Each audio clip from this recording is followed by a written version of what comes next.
The framework is in place for the Capitals to move to Virginia. Your Locked On Capitals, your daily podcast on the Washington Capitals. Part of the Locked On Podcast Network. Your team every day.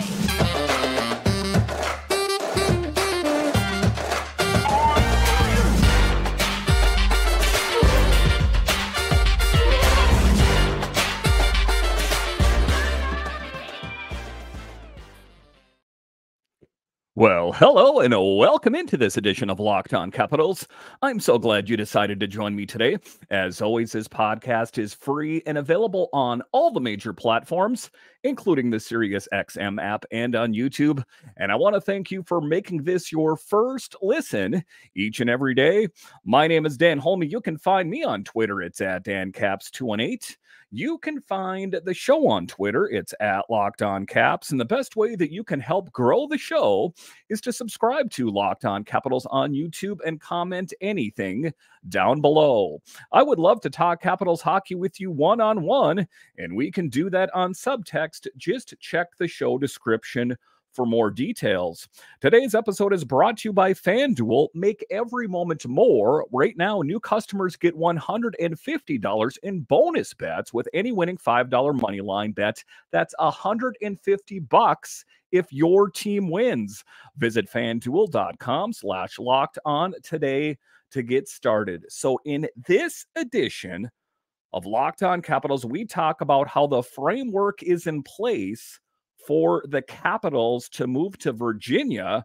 We'll talk about that in the show. A little bit later, we will talk about how Max PAcioretty is nearing his return or joining the team, and ultimately what that will mean for the Capitals. And then a little bit later, we will talk about, despite Alex Ovechkin's slow start, that Ovi and Spencer Carbery are confident that he will get going. But just to get it going here, we will talk about the news of the day in that framework for the Capitals to move to Virginia is in place. Kind of an interesting move for the Capitals. I always thought that Capital One Arena was a good venue, but it does seem that the talks are heating up and that it does seem like it could potentially be a real thing, that the Capitals could be moving out to Virginia. And it's an interesting move. And, you know, when you're a billionaire like Ted Leonsis, I guess, why not? The move comes in response to multiple unmet requests for renovations at Capital One Arena, as well as other issues plaguing downtown DC. Leonsis still plans to make use of Capital One as the home for the WNBA's Washington Mystics. So it's not like he is going to abandon the Capital One Arena altogether. It's just going to be for the Mystics and concerts, that kind of thing. So the one thing I guess I would be concerned about, and I know this isn't really Ted Leonsis's job to take care of such things, is how about the businesses that surround Capital One Arena that are kind of reliant on the Capitals games, the Wizards games, the Mystics games for, you know, helping support their local businesses. For example, when I was there a few years ago before the game, I stopped and had a burger across the street. When I was done with the game, I had a beer. So what's going to happen when there's no big draw coming into Capital One Arena on a regular basis? Well, I think I know what that means. It's going to mean the end of a lot of businesses, restaurants, bars, that kind of thing that surround Capital One Arena. So there's always winners and there's always losers. But, and again, this isn't Ted Leonsis's job to make sure that all these businesses stay afloat. But the question that I have here is what's really behind it? And is this a real thing going on, or is this just posturing by Ted Leonsis to get more money from DC? DC is still doing their best to try to keep the Capitals within the city here. DC Mayor Bowser and the DC Council are making one final offer to keep the team in DC. They want it here. It's a good location. A lot of the fans have sounded off. I heard you on YouTube and Twitter saying it's a poor idea. We like it where it is at right now. Complete renovation and modernization of Capital One Arena. So it's not going to be Capital One Arena as we know it right now. Not like it's this deplorable place to attend an event like a hockey game, a basketball game, or a concert. Is still considered one of the better ones in the league. DC would be willing to pay $500 million toward an $800 million 3-year renovation project, and the ground lease extension would go until 2052. The last push hopes to stop reported relocation to Potomac Yard for the Capitals and the NBA's Washington Wizards. So again, there is a lot at stake here. And that's the question. Is this posturing by Ted Leonsis, like we're going to set up this big meeting in Virginia to make it look like it's going to come here? And some people are asking me, they're saying, do you think that Ted Leonsis would go to all this work, all this theatrics, all this to get money out of DC? Let's face it, Ted Leonsis is no dummy. He is a multi-billionaire, and he knows what he's doing. He's playing chess out there while the rest of us are playing checkers. So sometimes these guys that are on a bit of a higher plane, they look at things a little bit different. He didn't get to be a billionaire by making poor decisions. And I think to a certain extent, if he, is showing great interest and it looks like it's really heading in one direction, like over to Virginia, then I think that that could really kind of ratchet it up for DC, the government, to really kind of give him some more money that he's looking for. The Capitals owner Ted Leonsis and Virginia Governor Glenn Youngkin met today. Capitals into a new state-of-the-art arena and entertainment district to be built at Potomac Yard in Alexandria by 2028. And the one thing to note here, and by no means am I an expert about the placement and the geography around the DC DMV area, but Commissioner Gary Bettman went out of his way to note that the new arena will only be 4 miles from the Capitals' current home, Capital One Arena in downtown Washington, D.C. So if you are listening to this, and I know we have a lot of fans of this show that are from overseas and different parts of the country, so it does seem like, well, you're moving it to a different state. Isn't that something crazy? Well, it's the DMV area. It's D.C., Maryland, Virginia, and it's kind of all in close proximity.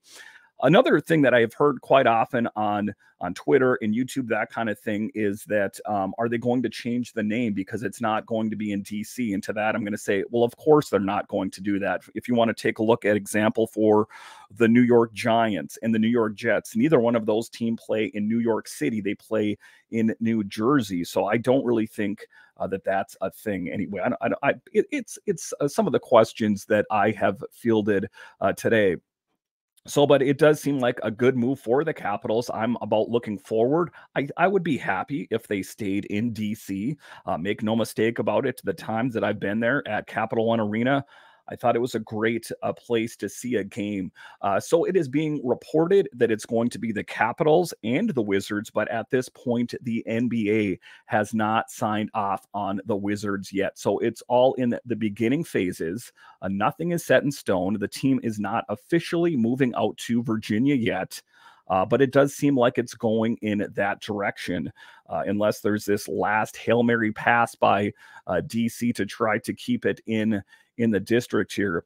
We want to build the most fan-friendly experience, Leonsis said. We want to build our brand and our business. The $2 billion project to be developed by JBG Smith will include the arena for the Capitals and the Wizards, a new Wizards practice facility, the corporate headquarters for Monumental Sports. So let's talk about Monumental here for a moment. It has been a work in progress, as we know that there is virtually no barrier that you can put in front of Ted Leonsis and his son that they're not going to break through. They bought the broadcasting rights from NBC, so now they own the rights for Capitals game. It's kind of a crazy thing to think about. For years, it was NBC Sports Washington, and before that, Comcast. And all of a sudden, Ted Leonsis is like, yeah, I think I want to buy that from you. And when you're a billionaire, that's the kind of playground that you play in, where you can do things like that. It's also being rumored out there from our friends at TalkNats that he is potentially, and this is no secret if you're from DC, is that Ted Leonsis is also interested in buying the Washington Nationals. And why is that? So he could have content on Monumental Network in the summertime as well. And he pointed out MSG, the network in New York, how they have year-round content on there, and what a money-making adventure it is for the teams out in New York, and how that work in the DC market if it was Nationals, Wizards, and Capitals all under that monumental banner. I've heard mixed reviews as far as fans are concerned. Some people aren't necessarily in love with the monumental broadcasting platform. I'm a little bit skeptical of how things are run at Monumental, as there are some marquee names within the organization, prominent beat writers that seem to have been quiet as of late. I think you know the ones that I'm talking about, the beat writers that used to work for NBC Sports Washington and the beat writers that used to work for The Athletic. We don't get nearly the same amount of content that we did when they were on, respectively, The Athletic and NBC Sports Washington. What gives there? It's so the Monumental for me is just kind of baffling, the direction that they're going in. It seems to be like they're kind of taking steps forward as far as the broadcasting part of it is concerned as well. And it doesn't seem like it was totally thought out. Like they have the broadcasting rights, but you know, a lot of the writers that came over from NBC Sports Washington, and you know, a writer that came over from The Athletic, there's not the daily content that we used to see from these writers before. So there's definitely some disjointedness. Maybe this is part of a larger master plan that I'm not aware of. But for me, you know, Monumental covers the Capitals, and just to opine here for a minute, it just does seems like it's a bit disjointed at this point of the game here. But it'll be interesting to see ultimately what happens. Though the Capitals and Wizards would play their games in Virginia, Leonsis said they would remain a vital part of the community in Washington and nearby Maryland. The Capitals played their home games at Capital One Center, U.S. Air Arena in Landover, Maryland, from 1974 when they entered the NHL as an expansion team until moving to Capital One Arena, then known as MCI Center, in 1997. The Wizards played at Capital Center U.S. Air Arena from 73 to 97. So this is, you know, the machine that is moving forward, that is Monumental, and it is all, the next phase of it is this new facility in Potomac Yard there in Virginia, and what that's going to mean. I'm not against it. It does seem like it is going to be a state-of-the-art facility.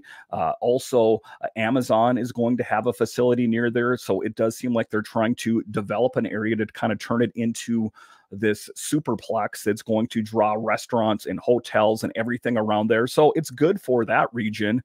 And I guess it'll ultimately remain to be seen what the finished project will look like. We do have several years here before we're going to know what that looks like for sure. But change is coming for the Capitals, it does appear, at some point, and the Washington Wizards.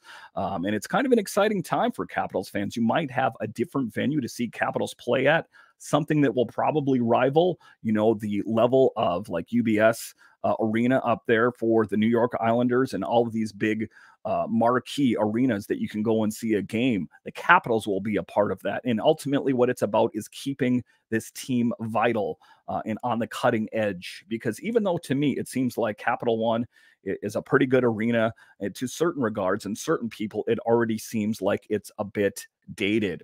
All right, so coming up here after the break, despite Alex Ovechkin's slow start, Ovi remains confident, as does Spencer Carbery. When will Ovi kick it into high gear? I'll talk about that coming up.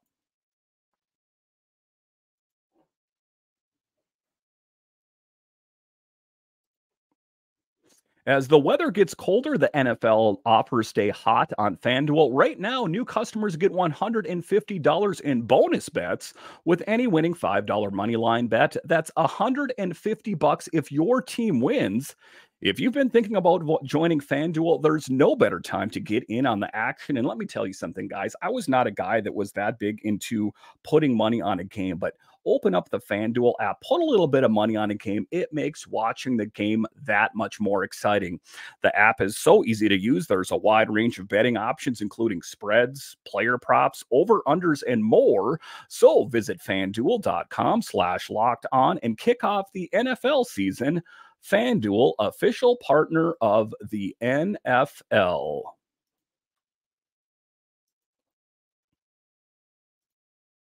Locked On has launched the first ever national sports 24/7 streaming channel on YouTube. Locked On Sports Today is here for you 24/7, covering the top sports stories of the day with local experts of Locked On, plus our national shows covering every league. Go to Locked On Sports Today on YouTube and subscribe to the first ever national sports 24/7 streaming channel. All right, welcome back into this edition of Locked On Capitals, part of the Locked On Podcast Network, your team every day. So if you're an everydayer of the show, you know I have spoke about ad nauseum about Alex Ovechkin's slow start and when will he kick it into gear and start scoring goals. Let's make one thing clear, that Alex Ovechkin is no stranger to people talking poorly about him or saying that he's past his prime. Is that the case right now? Is that he is past his prime, or is he just waiting for the perfect moment to kick it into gear and start scoring goals? As we do know, Ovi is in the midst of his longest goal drought, 10 games. Is there an injury concern? I've long speculated that the Capitals haven't come out and said. But through it all, he has remained positive, as has Spencer Carbery, his head coach. He did say here somewhat recently, I read in an article talking about that to start the season, he wasn't concerned. But Spencer Carbery has thought about it a little bit more going forward. They've talked about moving Alex Ovechkin out of his office into different positions, that, you know, that position where he would set up on the power play from his office at the left dot is become a bit predictable. And that laser hard shot that netminders throughout the NHL couldn't stop, well, the netminders are either stopping it or the defenders in front of them are blocking the shot. So we need to make Alex Ovechkin more than a single-dimensional player. We need to make him a multi-dimensional player. Set him up at the bumper position. We've seen different things like that, just ultimately to get him going. I think if he's injured, once the dam breaks, the whole thing will be in the rear view. That's what I'm talking about. It is my belief that once he starts scoring, he has his first multi-goal game, then I think that dam will be broke, the water's flowing over, and Alex Ovechkin will be engaged. But in the meantime, there is this uneasiness of, will it happen? Caps fans, if Father Time has hit Ovi square in the face, we thought that there was going to be a slow decline as Alex Ovechkin got older and older. But it does seem like this year he is up against it more than he's ever been. He's getting production as far as points are concerned, but he's missing his bread and butter, and that is scoring goals. I hear that oftentimes online. People reference it. They're like, Dan, why are you hard on Alex Ovechkin? He's not scoring goals, but he's getting a lot of points and assists. And to that, I would say, yes, that's true. But that is like saying that Tom Brady is, doing a pretty good job out on the football field, but he's not throwing for touchdowns. It's what Alex Ovechkin does, is he scores goals. If you guys don't know, he's ranked number 2 right now in the NHL in goals scored, not assists. So that is what we need from him. Could you imagine how much better this Capitals team will be when Alex Ovechkin finally gets engaged? How can Ovi, who's ranked number 2 all in goals, only have scored 5 goals this season? People are talking about that maybe he'll finish ahead of his projection on Wayne Gretzky. But as it turns out now, based on current trajectory, if he continues on this path, he will need a new contract in order to catch Wayne Gretzky. And again, things could change in the next game. Thursday night, they take on the Flyers. Maybe he'll have a hat trick. Maybe he'll score a couple goals, and that dam will be broke.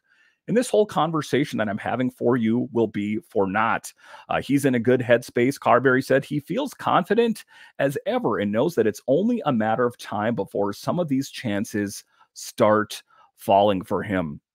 Connor McMichael also has faith in him. He says about the team captain, never bet against him. He's going to prove you wrong every single time. And if we look back, if you're a longtime Capitals fan, you do know that Ovi is no stranger to criticism, despite his place as one of the all-time greats. In 2011, people called him fat. Video surfaced back then of a seemingly overweight Alex Ovechkin. People went nuts. The public hysteria ranged from people tagging him as a little chubby to a fat slob. That was in 2011. Guess what? He overcame. In May of 2017, Barry Melrose had this to say. The bottom line is Alex Ovechkin's the best player on the team, the highest paid player on the team. He's the captain of the team, and Alex isn't getting the job done, he said to Scott Van Pelt.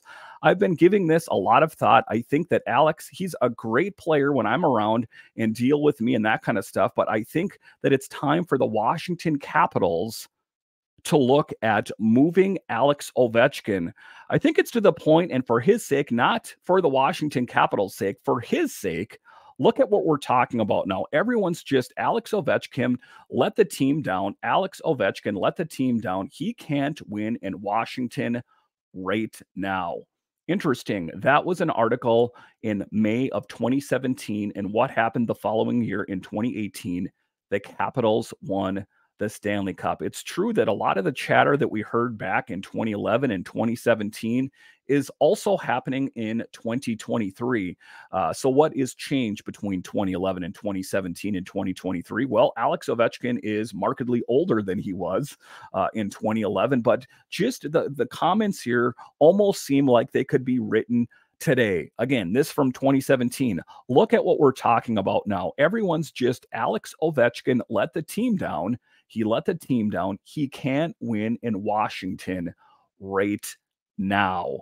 Interesting. You could have also heard that same quote from a beat writer from the Capitals in December of 2023. So it's interesting how that he has faced this before, and he has always found a way to overcome. In 2011, when they were calling him a fat slob, guess what? You know, a fat slob. I would like to be a fat slob like Alex Ovechkin in 2011. I'm sure maybe he came into camp looking a little bit overweight, but since then, he's always been in great shape. In 2017, he was off to a slow start, and there was rumblings out there about how they should trade Alex Ovechkin. Looking back on that historically and what happened the following year in 2018 kind of draws into focus the hysteria that surrounds Ovechkin when he's off to a slow start.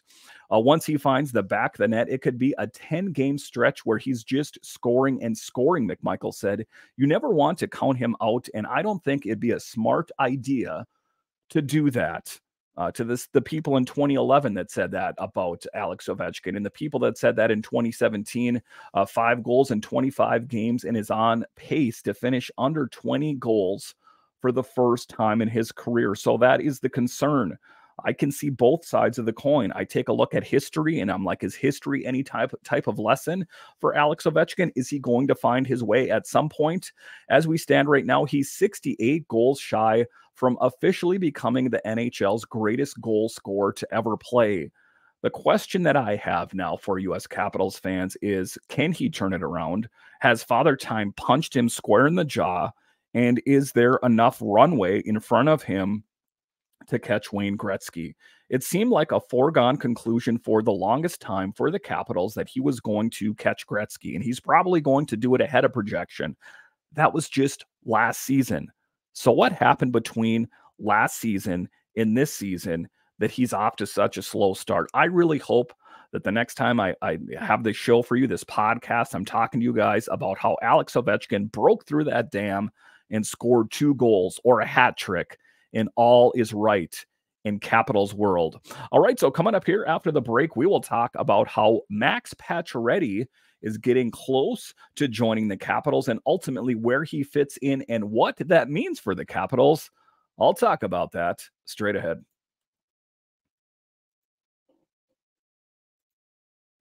It's that time of year where we need to talking about nutrition. Covering my nutritional basis for the day literally couldn't be easier, which is why I trust AG1. I just mix 1 small scoop with water and drink it first thing each morning. Done. I also like that it costs less than $3 a day. Pretty good if you ask me. It's a really effective daily habit with high quality sourced ingredients. It is a win-win. All great athletes have one thing in common. They take care of their bodies, and a huge part of that starts with optimizing whole body health. With AG1, it's a micro habit that delivers macro benefits and helps just about everybody take care of their health every day. If a comprehensive solution is what you need from your supplement routine, then try AG1 and get a free 1-year supply of vitamin D and 5 free AG1 travel packs with your first purchase. Go to drinkag1.com/NHL network.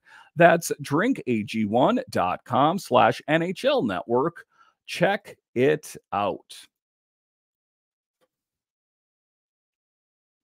All right, welcome back into this edition of Locked On Capitals, part of the Locked On Podcast Network, your team every day. So it does appear that Max PAcioretty is getting closer and closer to joining the team. We know he's been on the team for quite some time, but he had those Achilles issues in back-to-back seasons. And we ultimately knew when the season started that he wasn't going to be joining the team right out of the gate. I will say it is a bit later than I had it projected for him. I thought he would have joined the team by this point, but it does seem like he is edging in the right direction. So what's in it for the Capitals to have Max PAcioretty on this team? 6 different times in his career, he has scored 30 goals. How great would Max PAcioretty on this team scoring 30 goals being? Let's scratch that. How great would Max PAcioretty be scoring 20 goals? Marked improvement on this team. And if he plays as good as he looked at practice today, I think that he could be eyeing a spot in the top 6 forwards for the Capitals. He was practicing today, Wednesday, at MedStar Ice Complex. And, despite the fact that he had Achilles issues, he was moving rather well, and his shot is what is noticeable. Spencer Carbery talked about it. Other players said, we knew it was a good shot, but when you see it in real time, it's pretty impressive.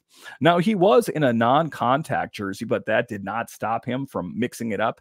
He got into a puck battle with Martin Feravari, and despite the fact that he was in that non-contact jersey, he was getting, in some real reps out there, getting in some real practice, that he's not just practicing in Lars Eller's garage that as if you don't know, he moved into Lars Eller's old house and his garage was set up so he could practice shots in the garage. He's not just doing that anymore. He's on the ice getting in real practice with real players, and everything that I saw on video is promising. So promising that the Capitals players themselves gave him stick taps at the end of practice.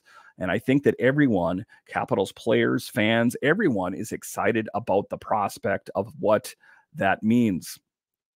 He is traveling with the team on this road trip coming up, but it is said that he will not be good to go for 2 to 3 weeks yet. So it could be sooner than later. I think that ultimately they want to keep Max PAcioretty with the team, getting in that real world rep, not practicing by yourself at MedStar by yourself or with McCudden there. They want to have him practicing in real scenarios. Spencer Carbery, that is, and Max PAcioretty also wants to get that kind of real world reps in there as well. Because like I say, it's one thing to practice your shots in the garage, and it's one thing to practice at MedStar by yourself or with the conditioning coach or the skills coach. And it's one other thing to be taking shots against a Darcy Kemper, a Charlie Lindgren, playing on the ice with Alex Ovechkin and TJ Oshie, and having some top tier defensemen in front of you to kind of get you ramped up for real game action. My projection for Max PAcioretty is if we see great production out of him, he will make a strong push to be in the top 6 for the Capitals. And that should really come as no surprise, as this team has struggled in goal scoring. I guess the last couple games have been a bit better, but there have been points this season that their goal scoring has not come easy. So if you can have a guy that has a pedigree like Max PAcioretty, and has just killed it on a lot of different stages throughout his career, that I think he will be a great addition to this team. We saw what he did for so many years, over a decade with the Montreal Canadiens. We saw what he did with the Vegas Golden Knights, that the potential is there. This guy knows what he's doing. We're not talking about an AHLer that they're calling up for the first time. This guy has been there. He's done that. And it's an exciting thing to think about, that they will have this new infusion of goal scoring potential. I'm not going to mint him as one of the best players on the team yet. We haven't seen how that's translated to real game time situations. I would love to say that, man, he's going to come to this team and knock it out of the park. it looks like it's heading in that direction, but we don't know that for sure. But optimism abounds for this team, as we know that the Ethan Bear contract was recent, and we also know that Max PAcioretty is going to be joining the team. So is Brian McClellan, is he done making moves? I don't think he is. I think that ultimately he is waiting for the right move to present itself. I think that he's viewing his options, what players on the Capitals would be viewed as expendable, trade chips, if you will, to finally address that top 6 scoring forward that the Capitals so sorely need. Again, Max PAcioretty is part of the equation. We know that Dylan Strome and Tom Wilson and Anthony Mantha have knocked it out of the park. It's still really hard for me to say Anthony Mantha has knocked it out of the park considering what we saw from him last season, but he's doing it. And he's doing that in large part because he's confident. He's getting that goal scoring. Like I talked about in the previous segment, I do believe that that's at least at part what's wrong with Ovechkin is his confidence is broken. Anthony Mantha is now a viable trade chip. And people are going to be like, are you crazy? Why? You don't want to trade him. He's playing so well. Exactly. His value has gone up because he's playing better. You don't want to try trading a player when they're playing at their worst. So there is potential movement that could take place. I think that this Capitals team is in a good place. I think it could be in a better place. And if you take a look at the Metro, the Capitals go up and down. 1 minute they're in third place and they bump down. At the Thanksgiving break, they were as high as second place. We need a sustained push from the Capitals if they want to make any headway. Hockey is not going to be good enough to make it to the playoffs, to finish at the top of the Metro. We need this Capitals team engaged and firing on all cylinders. I'm talking 2018 Capitals, when it was the cream of the crop out there and this team was firing on all cylinders. That is what we need this season, so we're not squandering the remainder of the Ovechkin era. Max PAcioretty is a part of the puzzle. Ethan Bear is a part of the puzzle. I still think there are some puzzle pieces that Brian McClellan is trying to fit together on his coffee table there to make the perfect puzzle fit together. And what that is a winning product out on the ice on a night in and night out basis. I'm excited about the thought of Max PAcioretty returning, and I think it will be exactly what the doctor ordered. Listen, I want to thank you for joining me on this edition of Locked On Capitals, your only daily year-round podcast covering the Washington Capitals. And I want to thank all of you that listen on the audio side and watch this on YouTube. You are what makes this show successful. When you're done here, head on over to Locked On's national streaming channel. Go to Locked On Sports Today on YouTube and subscribe to the first ever national sports 24/7 streaming channel. Check it out today. It's really cool, guys. So once again, I want to thank you for joining me on this edition of Locked On Capitals, part of the Locked On Podcast Network, your team every day. My name is Dan Holme, and I'll talk to you again next time.